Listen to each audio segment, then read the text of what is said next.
Yeah, I gotta get to posting.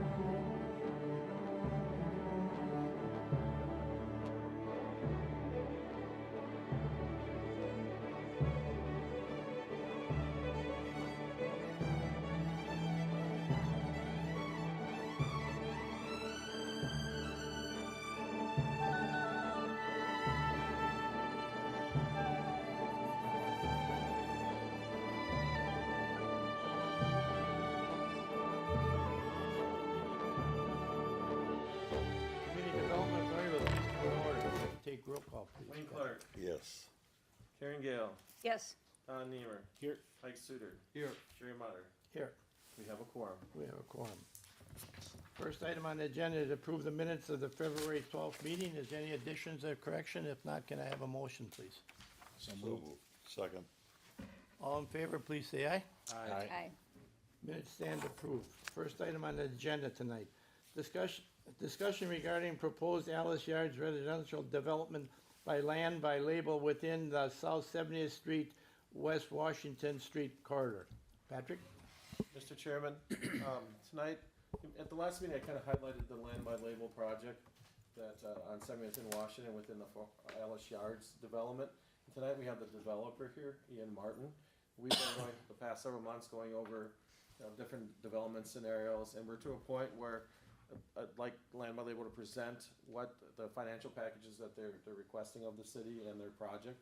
The project has gone through Plan Commission for approval and has received that approval. And I think the CSM has been approved as well at Common Council. So, their incremental steps are going forward. And, tonight, after tonight's discussion, there are a number of things that potentially could happen that we need to start laying out the calendar to achieve in order for this development to happen, potentially yet this year. So I'm going to invite Ian Martin up, and he will present his project.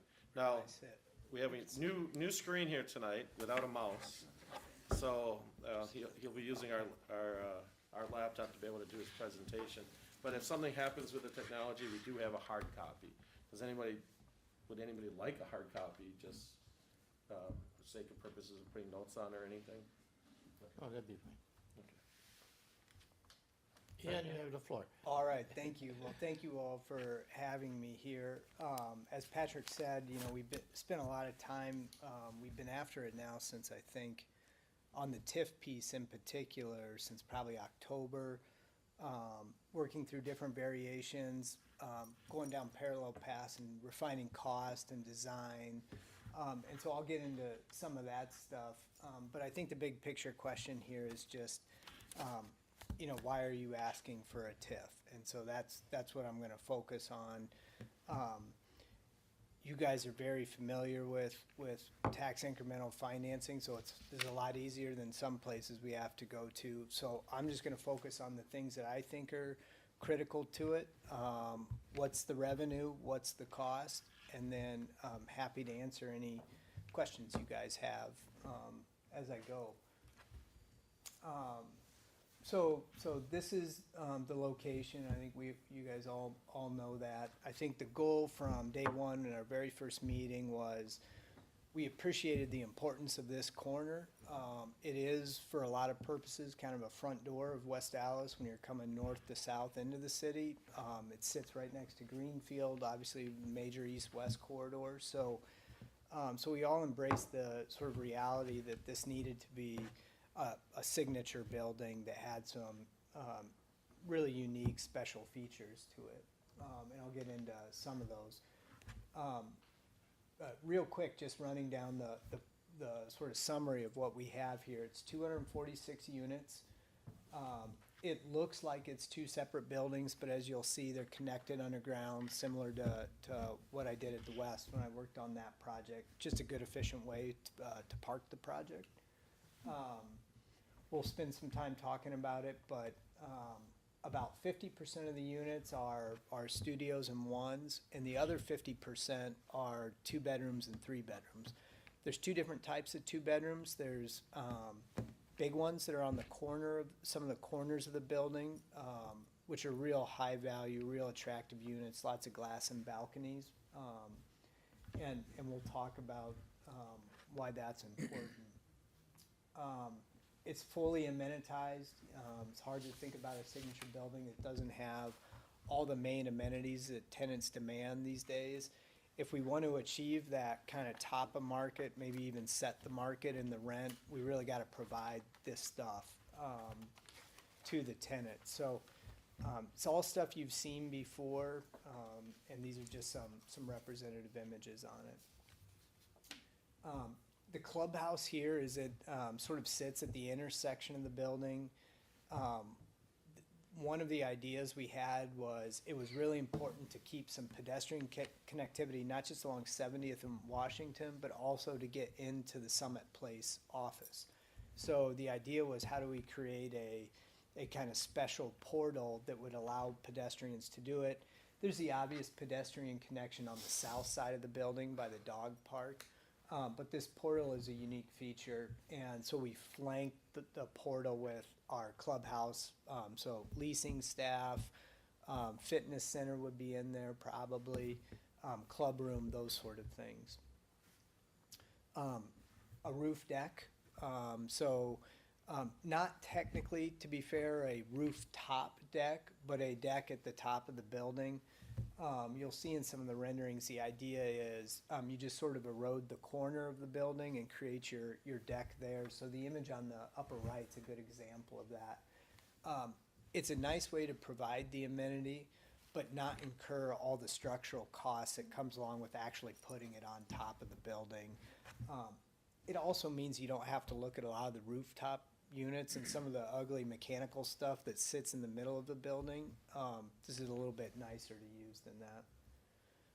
And then just the interior courtyard, so lawn game, swimming pool, grilling area.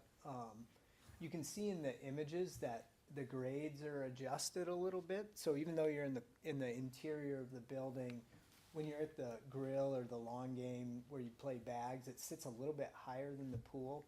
That was all strategically done to minimize the amount of contaminated export we have to take off the site. And then the dog run, I mean, they're ubiquitous. Everybody's got a dog these days, so we thought it was a good amenity.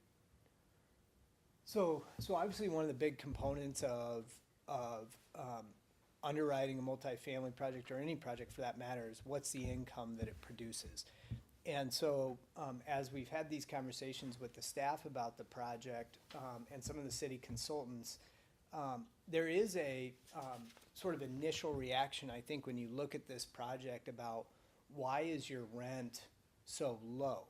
And I think where that comes from really is when you look at the bottom line here, average rental rate per square foot. Let me back up. Deal A and Deal B are real projects that are being proposed in the city right now, is my understanding. And so these are the metrics from those projects. So if you look at the average rental rate per square foot at the bottom, and you see, for example, Deal B at $2.10 a foot, and then you look at our proposed project at $1.97, you might look at that and say, well, why is your rent so low? That must be creating more pressure on the tax incremental financing request. But I think the answer to that really is all about the unit mix that I talked about.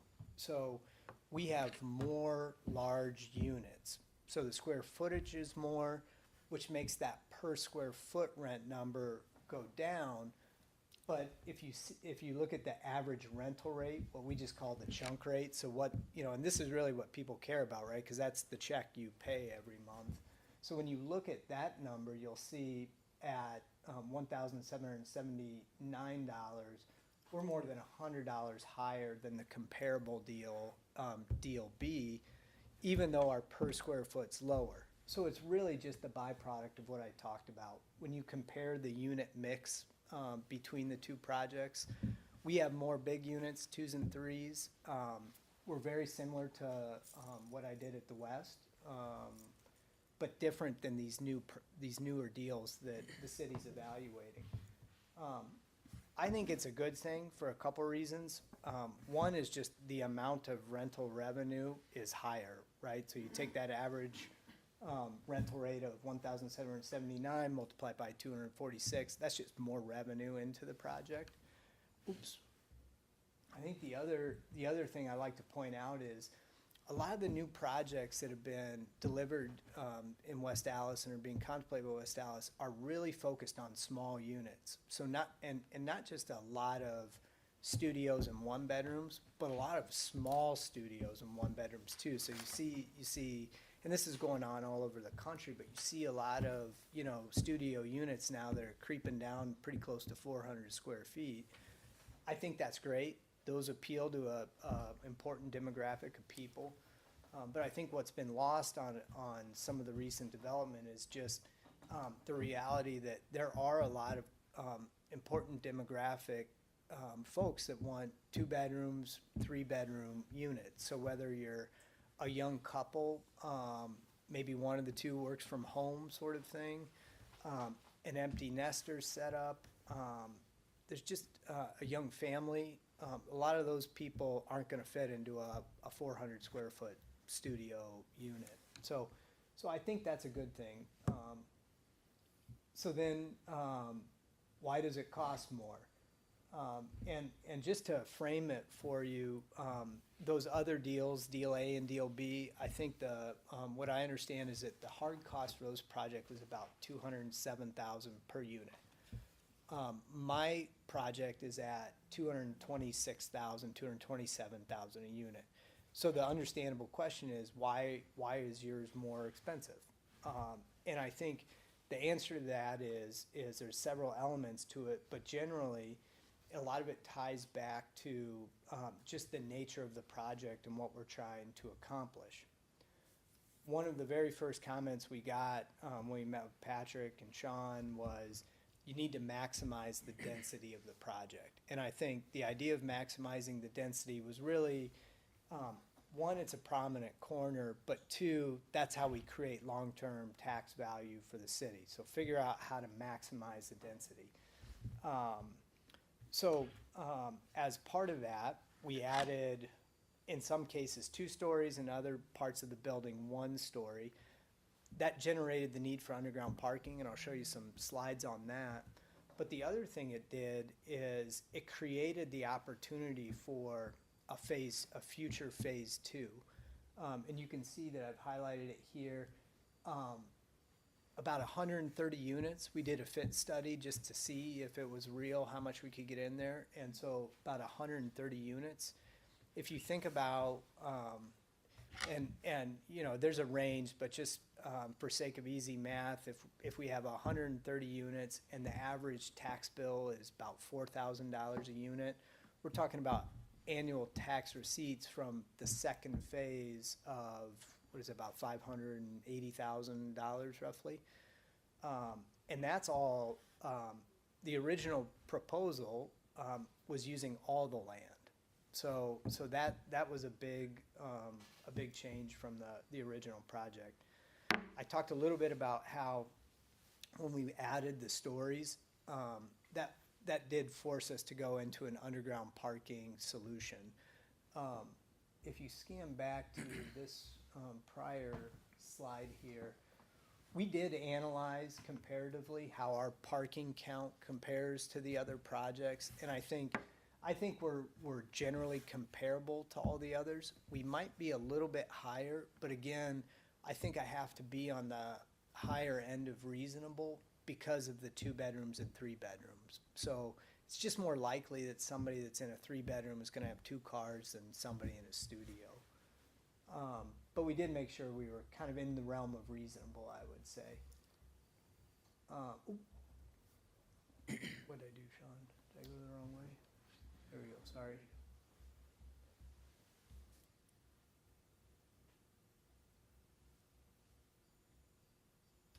Okay, so maximizing density, that's the underground parking. The other thing, it just wasn't good enough to do 1 level of underground parking to get the count. So what you see here is this is actually at grade parking. And that's just, it was just a byproduct of, we had to get the unit count. So then the question became, well, nobody wants to look at bad parking, right? Especially on, whether you're on the interior of the building or especially on 70th. And so you can see what we ended up doing here is putting in some street level liner units. So when you're walking down the street, you're looking at an actual living unit. It's got a little stoop as opposed to, you know, a parking garage. We talked about the pedestrian connectivity here. The image in the upper right shows that portal that goes through to Summit Place. And you can see how the amenity in the clubhouse sort of flanks each side of it. We talked a little bit about the Main Street identity and activation, and this is really just the importance of keeping units on the street as opposed to looking at a parking garage. Visually, it's better. It's a better place to live when you have an active sidewalk. So we went through a bunch of traffic analysis and did some studies to make sure that all the future contemplated improvements on 70th and Washington could be accommodated and we could still get these units in. I think the other part of it was just, if you're gonna create a signature building, you really have to have some kind of striking elements of the building, and you really have to have nice materials. So what we did was we created, as you can see, just really high touch point glazing on the corners. So the most visible parts of the building, we've really gone with this big glazing move. You can see we've added balconies. These are big balconies. Strategically, when we went more to the interior of the building, you'll see that the windows become more, they're still big, but more normal. So I mentioned that just because we were trying to be strategic about, okay, where are we gonna spend our money on the building, and the corners was the right place to do it.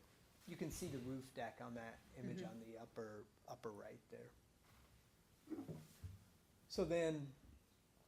So it's easy to show the pictures, but then it's a little bit harder to, so you still gotta quantify it, right? So here's the math on it. So that's my total all-in per unit cost. We broke out what's the underground parking cost. And so you can see here, that's about $13,000. What really drives that number up is the fact that we have to have 2 levels of precast concrete now. So rather than just one, now we have 2 levels because we gotta build on top of it and park underneath it. Contaminated soil, once we excavate, we gotta go someplace with the soil. It's the right thing to do to take it off-site. Theoretically, maybe we could excavate it and temporarily store it behind the building by Summit Place, but it just felt like we're just kicking down the can down the road anyway. So this number contemplates that we're gonna haul the soil off-site to a landfill. And then when you look at, you know, okay, these big moments of the architecture on the corners of the building, with all the windows, the balconies, creating that nice streetscaping, the pedestrian walkways, that's about $3,000 a unit. And so if you just subtract those sort of, you know, what those design decisions cost us from what our budget is, you end up at $207,465. And that's really puts us pretty close to what the other properties are at. It's a little bit higher, but really I think it's pretty comparable. It's a little hard to quantify, and for some reason the number shows up in yellow here, but when we increased the density, we thought it was important. The staff wanted to see, okay, what's the economic impact of increasing the density? And so we had Baker Tilly do an economic impact study. You can see the various numbers here. The one that you can't see shows you how good I am at this. That's actually the one I wanted to spend the most time talking about. But that's I'll apologize for that. When we transferred to our format, that didn't. all right. The color didn't change, I'm sorry. That's all right. It's 587,000 is what that number is, and that represents what the annual expenditure from the project into local businesses is. So for me, I like that. I like referring to that number because candidly, when I read numbers like total economic output and labor income, I don't, if I'm being honest, really understand exactly what that means. But when I see, okay, 587,000 spent at local businesses, that actually I understand what that means. I changed your colors. Yeah, I see. So I was just, I was just trying to say, okay, what's the schedule here going forward? Where we're at, as Patrick said, is we're really at a point where we like the project. I have beat on my contractor about as hard as I can before they won't take my phone call anymore. So I think the numbers kind of are where they're at right now. I think the good news is the market's better today than it was maybe a year or 2 years ago, where every month, the numbers were going up. We have more stability today than we've had in a long time. So I feel good about the numbers we've got.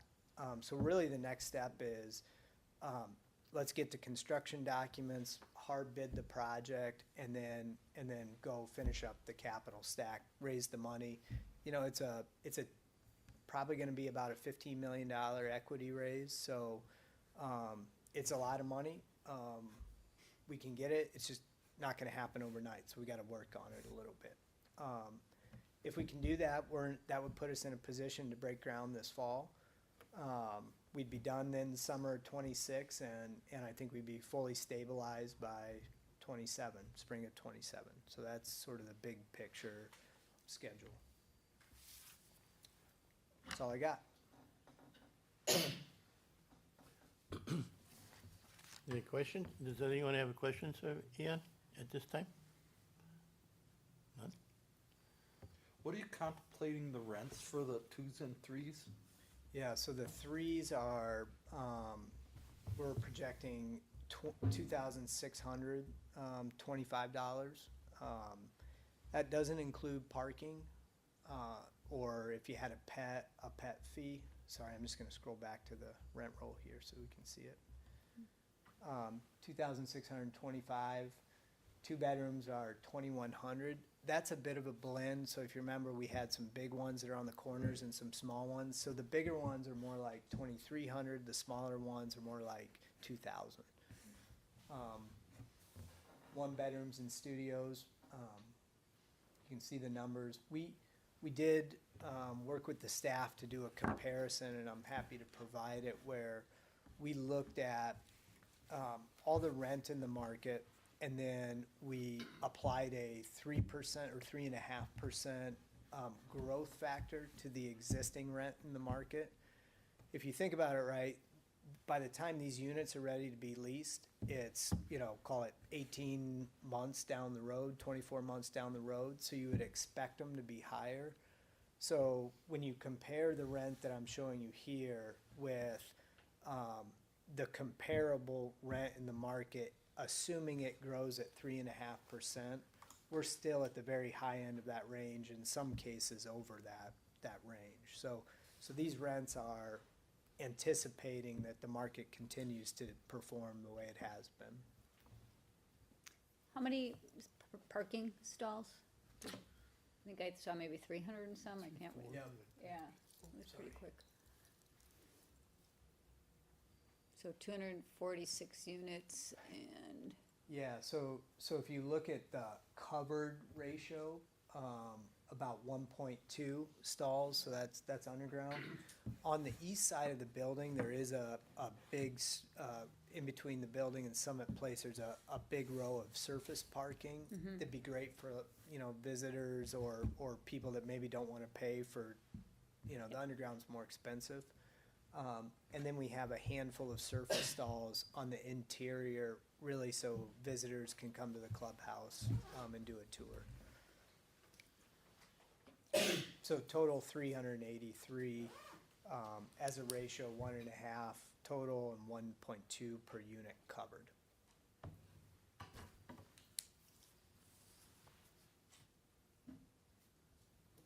So there is a capital stack that we'll get into during closed session, and then the official, the TIF ask that's been presented to the city.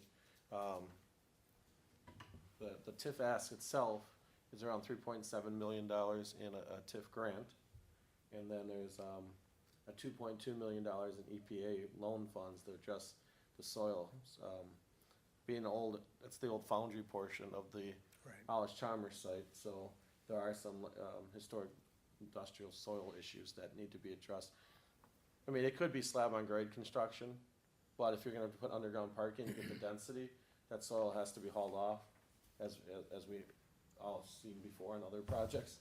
And that's a huge cost today in terms of that. And underground parking, as Ian presented, is a huge cost for our development as well.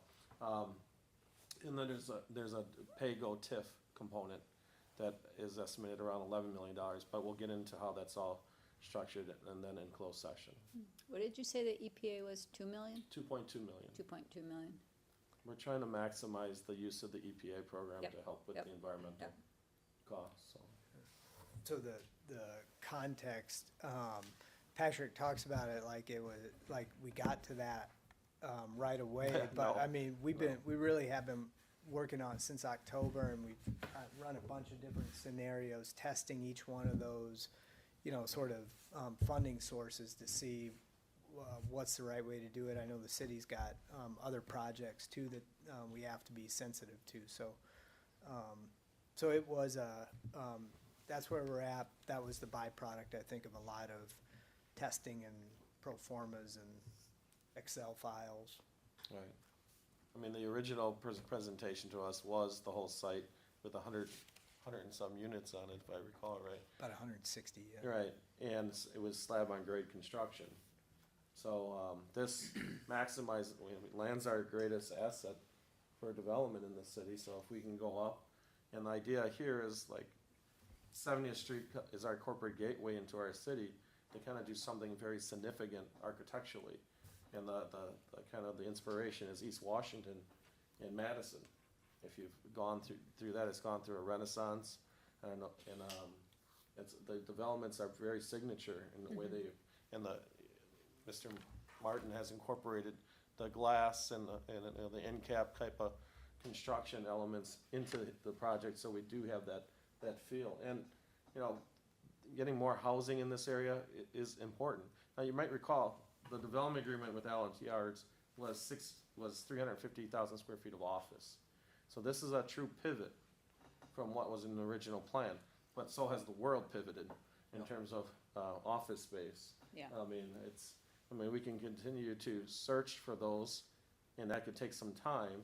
Or if we look at what we're seeing as successful in our city as Sauna of the West, Element 84, and now, the construction of 85th and National, the demand for housing is very strong in our city, and people like the amenities and things that are nearby. So we'll get into further detail and analysis of this in closed session.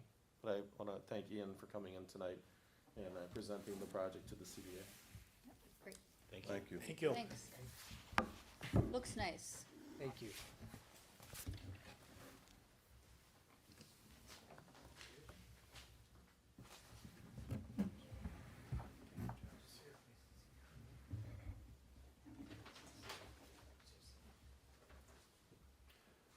All right, we'll go to item number 3.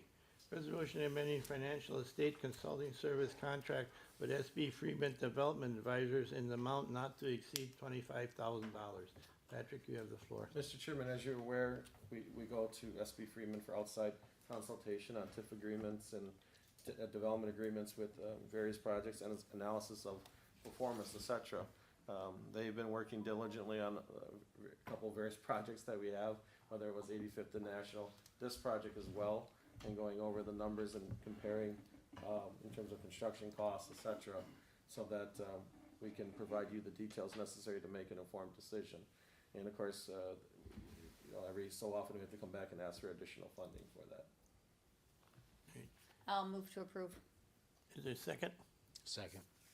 It's been moved for approval and second. Any further discussion? If not, Mr. Clark, go ahead.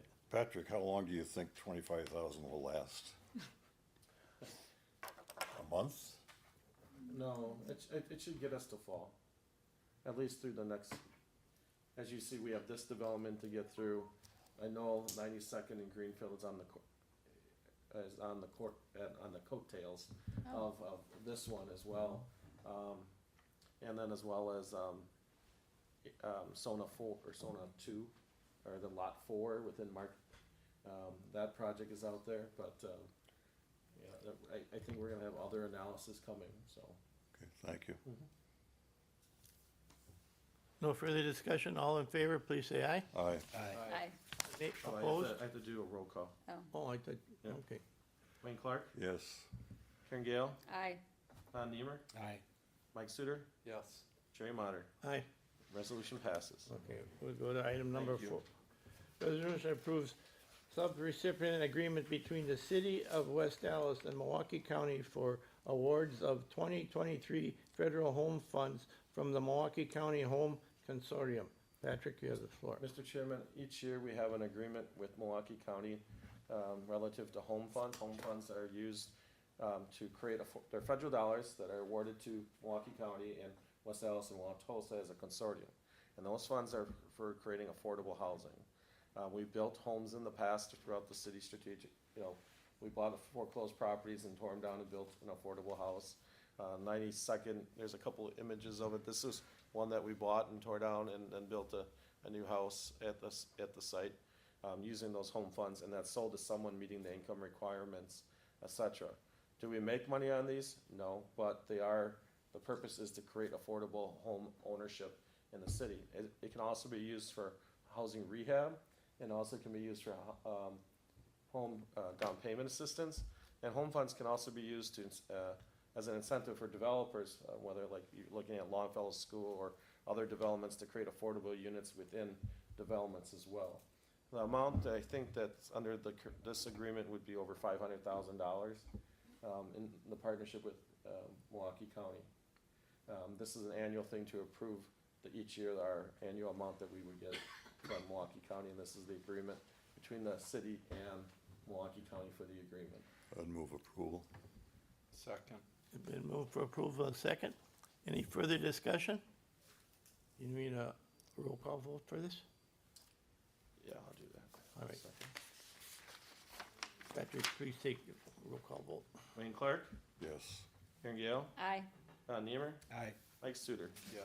Jerry Motter. Aye. Resolution passes. Resolution passes. Item 5, discussion regarding the draft long-range boundary district plans for eastern industrial corridor of the city of West Dallas. Patrick? Mr. Chairman, tonight I'm going to have Sean Miller highlight a presentation or study that we're working on that hopefully will be presented to Common Council or introduced to Common Council in April. It's about the industrial corridor on our east side, some of the area around Alice Chalmers, all the way into the 6 Points area, all the way down to the like where Wells Fargo, etc. We utilized a EPA grant for long-term planning purposes that we have, and I'll turn it over to Sean, and he can highlight where the study's at, and get comments or input from the CDA tonight. Thank you, Patrick. Yes, as Patrick noted, the CDA received the EPA site assessment grant, and as part of that grant, one of the requirements was to do a planning exercise for our major area that has brownfield sites. And so plan for the future, how are you gonna handle these brownfields, what is the vision for the city with these sites? And so that was sort of the goal of this plan. The timing of it just happened to sort of line up with our Vision 2045 plan for the entire city. And so what we've done is, what our planning division has accomplished is completed the 2045 plan, and it is going to the Common Council for potential adoption at the March Common Council meeting. This will sort of come in after that, just based on the timing on how long this part of the plan is taken. And it would be an appendix to that plan at this point. So the idea is that many of the things you see here are tied to the values of the 2045 plan for the city. Patrick noted the area that this represents, really the eastern industrial corridor portion of the city. And this CDA contracted with Ayers and Associates to assist on this plan. The goals of the 2045 plan are to grow West Dallas, so add more people. In its heyday, West Dallas had over 70,000 people. Infrastructure is built for it. And so there's a goal there to try to, get more people in the city to help our businesses, help our industrial areas, things like that. invest in parks, creating more vibrant spaces, utilizing right-of-way and creative ways to create destinations for people, things of that nature. And then our roadways, so safer streets was a big theme. As this was at public input was taken at different events such as the farmers market, things of that nature. There were I believe like 1,500 responses or points of input from the public, and sort of these were the values that they found throughout the public input process. How does that relate to this area, the Foundry District portion of the plan? You can kind of see in the upper right, there's the Hank Aaron State Trail that runs around along the northern border of the city. There's a concept of, there's an abandoned spur track that runs up to it that's about a mile long and would run from that Hank Aaron State Trail south to West Mitchell Street. And so it's the idea of converting that abandoned spur track, which is going through sort of the public hearing process of abandonment with the OCR, with the railroad, and abutting property owners, and converting that to a pedestrian path where people can bike and walk, and you could access it. It would run through the side of Summit Place, or between where Summit Place and Motor Castings is, and then south through we're money these redevelopments that the CDA has approved throughout the years through TIF, the West, the Aurora Clinic, and developments like that, Sona Lofts, and then also obviously near a farmers market and things like that. So it's a way to get as office space evolves and as these other sites evolve, such as Motor Castings, it's a way to create some connectivity between sites, and really create more value within the private sector areas. You can kind of see, getting more people, so establishing what Ian had presented with land by label, with the residential, more bike lanes, and just more interconnectivity, as well as parks. So within one of our TIF districts, we have McKinley Park, and one of the things we've talked about with that is, park improvements using increment from TIF to help create better parks and more green space throughout. Again, this is Transportation Foundry District. Big thing is just better connectivity. We talked about that potential, rails to trails concept coming off the Hank Aaron Trail, but there's also a major project likely coming forward with the I-94 expansion and closure of one of the exits. DOT is proposing to extend West Washington Street from South 70th Street east to South 60th Street. And you can kind of see the path that takes here through really our main employment center, the former Alice Chalmers area, and what's now Summit Place, which is West Alice Chalmers Way. I think that's West Alice Chalmers Way. Was the name that council approved? So cool. So that's kind of a neat thing to create that identity. I think I might have said something about we should have it named after Alice Chalmers, because no one knows that that's where West Alice came from. And so that's very exciting. The timing of it, the federal government just sort of approved kind of green lighted the I-94 project. That it's set to start in 2025. We'll, if that happens, we'll see. But and then Alice Chalmers Way would sort of follow that. They're thinking as soon as 2026, but it could be a year or two after that as well. So they would close the ramp first, and then they would put in West Alice Chalmers Way? Why wouldn't you That's do it what- the opposite way? But anyways. That would be ideal. Yeah, that would make more sense, but hey. So again, creating the connectivity, over the years, we've had several redevelopments in this area, but, nothing's been done to create these connections as we've added people to the area, as it's transitioned from industrial to residential and commercial. So this is just sort of that vision. What you see in the lower left is a vision from looking sort of over the Reunion from Greenfield Avenue north. On the west or the left side is obviously Alice Chalmers building, where Blast Clean Technologies is there in the corner. And what you see on the other side is a vision of a redeveloped motor casting site. And it just shows that sort of the existing spur track being abandoned and converted to rails to trails. We've been out to the site now with the DNR and a few other groups, Rails to Trails group members, and they do see the potential for it to get done and applying for grants and things of that nature along the way.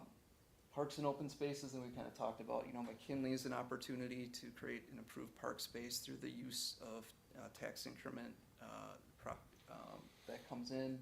And then there are other opportunities within underutilized sites to create green space, maybe perhaps within the motor casting site or otherwise. Redevelopment areas, so this is shown within the 2045 vision plan itself, and you can see a lot of those areas are on the eastern portion of the city within this Foundry District area. Within the Foundry District plan itself, it did look at 5 specific sites and how they could be reused, just creating a vision and getting the concept going and the discussions going on them. The first site here is the motor casting site, which also ties in other sites to the north, where there's currently some truck driver training and things like that, owned by Summit Place. Overall, it's a 13-acre area, so a large redevelopment opportunity. This will also be impacted by that West Alice Way extension and create additional eyes on it and interest in it. And so just the idea wasn't as you've seen with concept plans, they change with the market. This is just the idea to create some interest and create some discussion on the site. So this shows, industrial to the north and some residential as you go south with some green space mixed in along that area. Site 2 is This is just north of the parking structure for Summit Place, which is 6737 West Washington. So which will now be West Alice Chalmers Way. To the north, there's an area that is, We Energies is a transformer station in that area that will be demolished. And then there's some older soils that are in that area that if they were graded out, that could become a pad-ready, around a 6-acre pad-ready site for development. We think that would be a great opportunity to do industrial, which is kind of what's all up in that area as well. The access would come from around the turn of West Alice Chalmers Way. So if you looked at the map, this would have access pretty much near 6600 West Washington. You can kind of see the confluence of where they would come together. So if there would be access to there, maybe adjacent to the parking structure, there could be another access point. But you could get a nice area that is, set back here within the center of the Metro Milwaukee area, 6-acre development site. And this is the vision that we put together relative to that parcel. So, the third concept plan is actually we'll be talking about at the next as the next agenda item. As these long-range plans come together, sometimes projects actually come together within the sites you're looking at, and sort of that's been the case on this site located between 65th and 64th and Greenfield Avenue. So we'll be talking about this one a little bit more in the next agenda item on the CDA. And this is just a visual that Jeff and his team have put together for this site. Where is this going? What are we asking? So it's, again, I'd said the 2045 is a vision for the entire city as a whole, and the Foundry District plan is sort of the eastern portion of the city specific, sort of the northeastern portion of the city that we had alluded to earlier. And so the idea is that the main plan would go for adoption. That creates the big vision for the city on March 19th, and that this could come back the following month after some refinement. So that's a bigger book, and we're going through it right now, making sure, and then we'll release it to everybody for their review and comment, and have it introduced to council in April. So pretty exciting stuff. Kind of really showing there's opportunity in an area right now that many people don't know it's even back there. It's a dead-end road. Yep. So if that becomes accessible, you can see that there's great property value growth within that area, and that's TIF number 7. And we'll talk a little bit about that in closed session, so. Thank you, Sean. We'll go to item number 6, and you've just touched on it, but discussing proposed development in the 6400 block of West Greenfield Avenue. Patrick?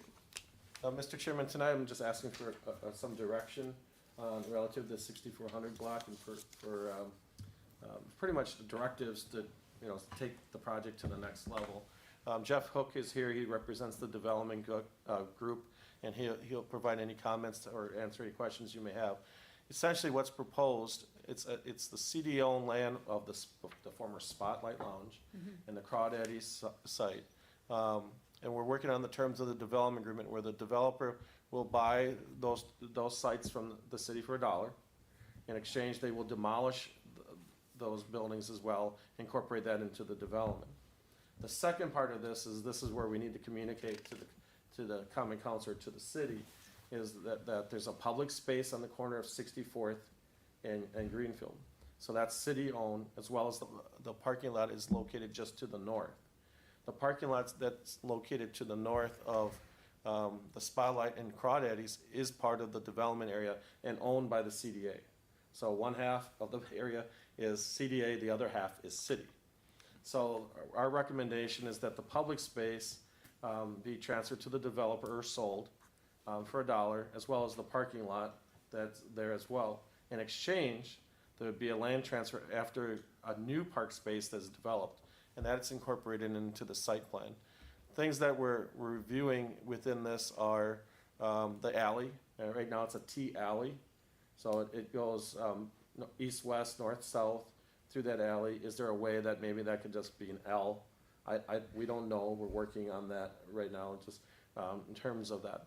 But we would like to start the discussion of the park space, which is fairly limitedly used, and promote it to the west side. So it has a west elevation versus an east elevation. And it would be prominent on the corner of 65th and Greenfield Avenue. There'd be this nice new public space. It's around 80% of that size. It'll be landscaped by the developer, installed by the developer, and then the land transferred back to the city, and that'll be a city public space, but maintained by the developer. The 8 townhomes that overlook that public space, and the new apartment building that will go on the public space that's existing would have a cafe incorporated on the first floor that would have outdoor dining that would outflow into that public space. So it becomes much more activated and programmed in terms of a public space. And there's some great examples of this here from the rendering, and I think we have some other images as well. So here's the overview site plan. You can kind of see the public space is just to the left, and it'll be prominent on the corner of 65th. An idea is the vision line to the farmers market area, and then also the gateway into the 65th Street kind of redevelopment in the future. There's a example that did we lose the image? The townhomes without the landscaping put in, but just kind of give you a spatial analysis of the townhomes in the market rate apartment building. So the developer is requesting TIF assistance, and this would be a pay-go TIF. So anything achieved in terms of the increment gain would be utilized to help pay for the cost of demolition, getting the site, the infrastructure, etc. The cost to build, why does a TIF need to happen? The cost to build exceeds the rent and the cost to take down the land and get it ready for development. And be able to generate the necessary return to capture private equity to put into the project. So the TIF provides that extended financing necessary to get the project cash flowing as necessary. So we're requesting authorization to send the support the parkland exchange for the concept and exchanging the parking lot, or maybe we have to lease the parking lot. We're working through that with engineering and DPW right now. But this is the first step, is to communicate, to get that land sale to be part of this development agreement and see if everybody's acceptable to that change. And the second part is then creating a TIF, and we have that as a separate item, number 7 on tonight's agenda, is authorization to start the process to create the TIF district. I do have more information on this in closed session, but Jeff Hook, the developer, is here, and if you want to ask any questions or have thoughts about the project, he's available to answer any questions. Step up here, Jeff. If you want to add something, you have the floor. Go right ahead. No, Patrick did a fantastic job of explaining it. There's so many conversations, I forget where I'm jumping Right. into it.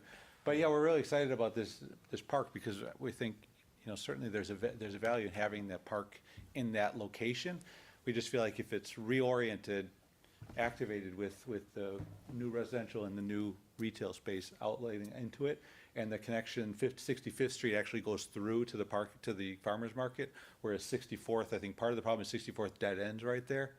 The traffic is kind of busy, so we think doing this, while the park is slightly smaller than it is, we think it's gonna be, it's 80% as big, but we think it's gonna be twice as active and much better amenity for the community, so. I do want to add the parking area that you see now would be all plowed and maintained by the development. Yeah, basically, as Patrick said, so we take the property over, we take care of all the expenses to do all of the work on the site, demoing the buildings, grading it, building it. In the long term, we cut the grass, we shovel and plow, we salt, we do all that kind of stuff. The transfer of the property back to the city is primarily, city ownership of it, but also it's more of a liability issue for us going forward. We're perfectly happy maintaining it because we think it's a mutual benefit to us. Our tenants will enjoy having it, and then the city will also be able to benefit. Any questions? Do you want to outline your rents while you're here? It's interesting listening to that conversation. Yeah, so part of when Patrick mentioned the conversation about the parking in the back, stepping all the way back, so when we first proposed this, the idea that Joe, my partner, and I, and the architect came up with was what do we feel is the right project for this site, given the neighborhood, given the size of the properties around it, given the nature of the people that are going to be interacting with it. So we proposed this and then said, okay, how do we make that work, right?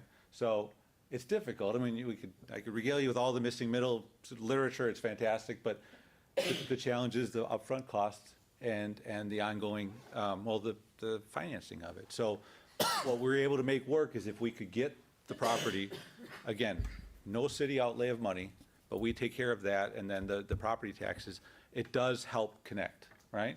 Now, frankly, to be perfectly honest with you, our rents are slightly higher than the rents that we saw before, because that's how you make it work. And we think our rents tuck right in between the West and Sona.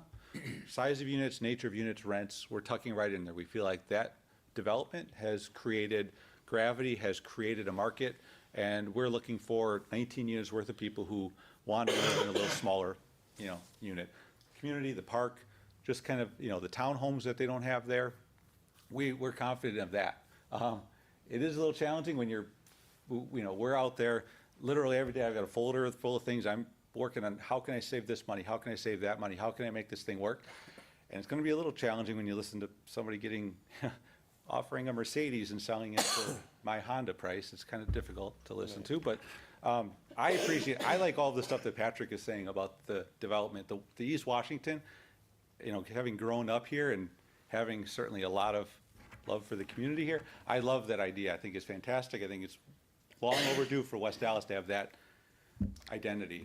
So I'm all for it. I was just, so I lost track of my train of thought, but our rents are a little over $2 a square foot, a little smaller on the townhomes because they're larger. They're 1,600 rentable square feet. A good size for a 3-bedroom, 2.5 bath. We think is practically more of a 2-bedroom with a work from home office. We think that market is just dying for that. And Sona Phase 2 or Sona Phase 4, whatever they're calling it, they have the 3 townhomes. I think Mandela is saying the same thing that we see, that there's a market for that type of tenant. So we're excited about that. The other building next door, we think there's having this little community that just kind of, this is our little home here. Our rents are, again, right in line with them. It's right around that $2 a square foot. They're compact, but not overly compact. We feel pretty good about the mix. We've cut out all of the wasted space is really what we come down to. We don't have a pool, we don't have a dog park, but we feel like when somebody walks into our space, they're gonna really feel good about it, be excited about being in it, like the But park, you have a like the park. community. We have a park, we have a, Right? I mean, we're so, excited I mean, about I'm the. assuming dogs can use We're the excited, yeah. park. Well, and we're excited about the possibility of what we think we can put into that coffee shop space, as it's called on here, you know. That being something that people can come down and really feel like this is, what we're looking for is we want people to feel like this is their home, this is an identity, right? And there's a market, there's a need for the larger developments, there's a need for bringing people into the community, and a little bit of the anonymity. We're looking for the people who want a little bit more of a personal, and we think our tenants are gonna stay here a little longer too, for that reason. In your timeline. Timeline, so we're still trying to shoot for that September groundbreaking on it. Every day we hope that there's gonna be a little bit of a nudge on the interest rate front. Again, just where can we save a couple bucks here, you know, a quarter point or a 1/4% or 0.5% makes a world of difference for us. But we're feeling good about where our investment interest is right now. We're knock on wood, about halfway where we need to be to get that going. We're looking at March 29th as our first submittal to kick off the rezoning process for it, just because it's all this assembly of all the properties that Patrick's talking about.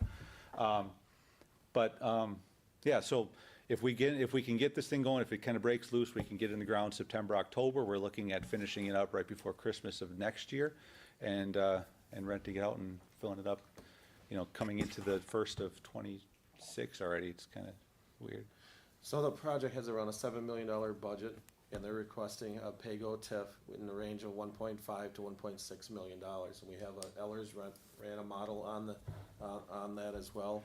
One of the things that we might review to be able to provide a little bit more increment, the scale of this project and our typical administration fee. This is much smaller in terms of the other projects, and we usually have a $25,000 annually coming out of the TIF to put into an admin budget. That's something that we're open to in terms of reviewing.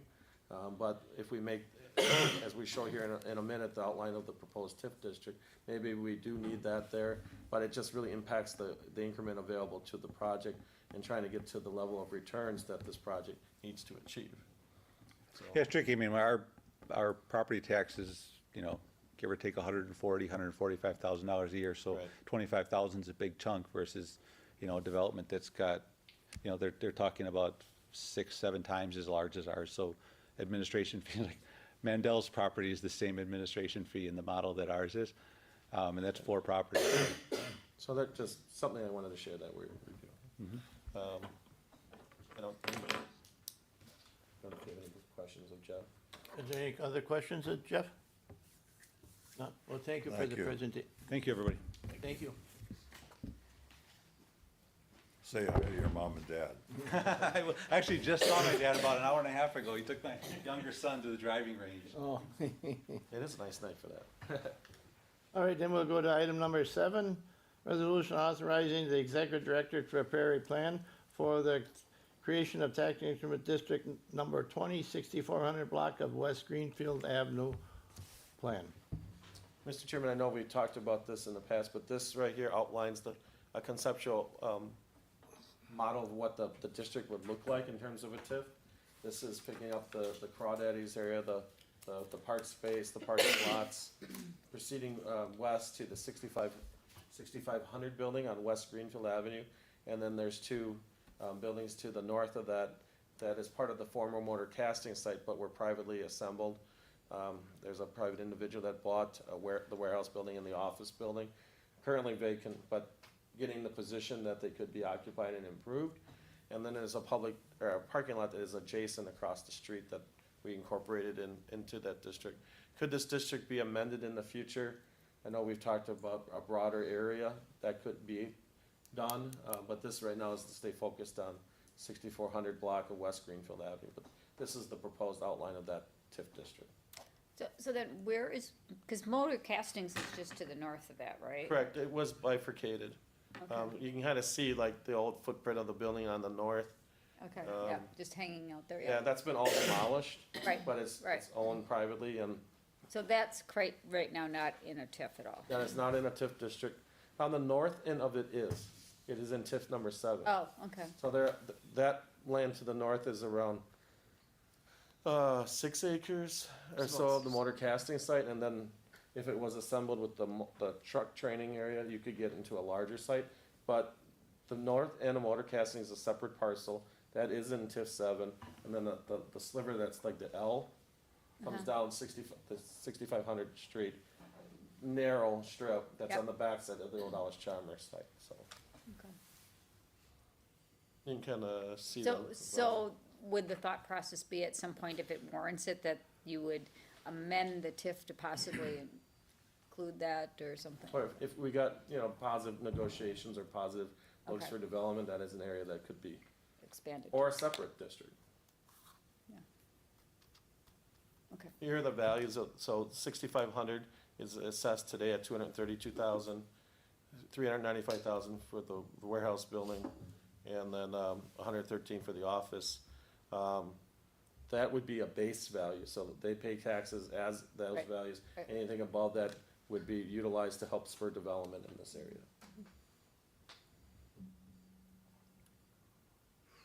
So this is the model that Ellers performed. This is a PAYGO, so there's no dollars upfront from the city. The development has to achieve success in order to, utilize the increment. And the next model, you can see here, it's around 1.6 million, 1.5 million if you use a 6.5% net present value on the increment stream, so. I welcome any questions or thoughts you may have. Go ahead, Mr. Clark. Thank you.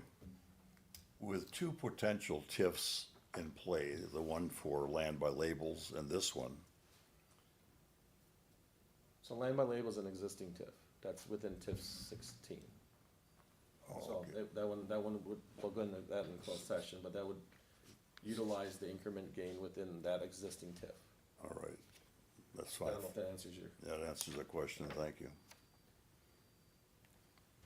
Any further questions? Can I have Move a, approval, I mean, yeah, I understand. this resolution? Yes. Is there a second? I'll second. Thank you. Been moved for approval and second. Is there any further discussion? If not, you want to roll, Yes. okay. Wayne Clark, Yes, Karen Gale, Aye. Don Niemer, Aye. Mike Suter, Yes. Jerry Motter. Yes. Resolution passes. And the other, are you fine with the directive of the communication to council about the land changing? and- Yes, okay. yes, yes, And- okay. yes. That was more of a directive to me to start that process. All right. Okay, thank you. We'll go to item number 8, consideration relative report on redevelopment initiatives. Patrick, you have the floor. If there's any questions, ask Patrick, please. I don't have anything. At the next meeting, we'll be reporting on Beloit Road Senior Housing. I did receive just late Monday, the study from Baker Tilly on strategies on the disposition of Beloit Road. We have to 2027, but it's good to start thinking of this, now because when it's gonna be here before you know it. And there's ways you can exit early out of the housing tax credits that we utilize. So they have some strategies, and we wanna go over that with you at the next meeting. That's all I have on that, Mr. Chairman. Go ahead, Mr. Clark. with the approval of the I-94 corridor project, would you add something like the I-94 project impact on West Dallas as a permanent fixture here? So that we can go to that anytime we'd like? Okay.